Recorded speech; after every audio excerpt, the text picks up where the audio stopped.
How do we help people out of the self-deception concerning the eating of meat? Well, let's go back to thinking about that self-deception is like an addiction. It's no different than alcohol or drugs or any of these kind of things that people are addicted to. And there's different things that cause the addiction.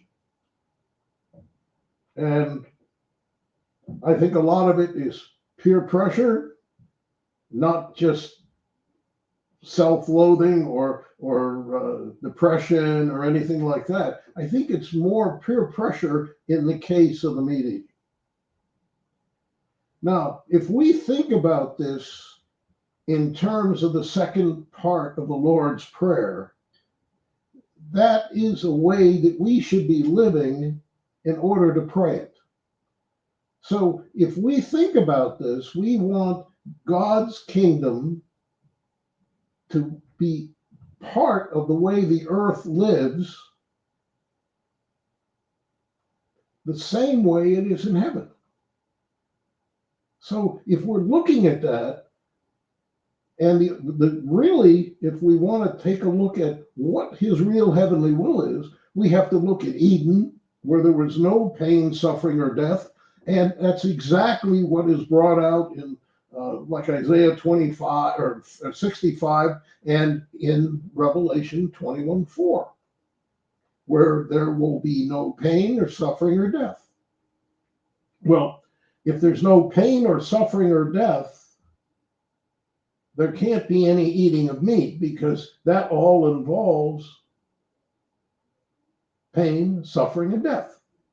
It's the only way you get meat on the table.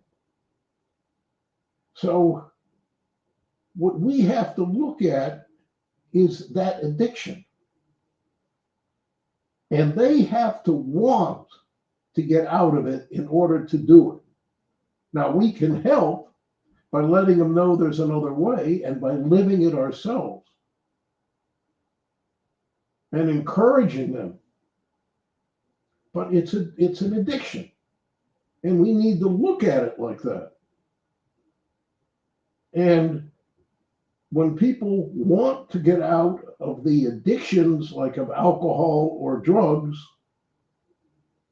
they can do that.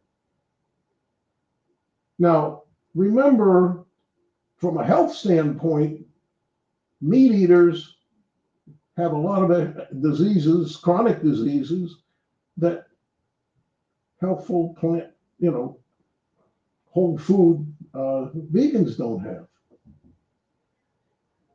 So maybe part of it is if they have a health problem, you might want to approach it if it's something that can be cured by another diet. That may help. But the person has to want it. Is it easy? No. How many people have I convinced to go vegan? I'm not quite sure, but it's not that many. I mean, maybe it's in the thousands, but it's compared to the size of this earth, it's not very many.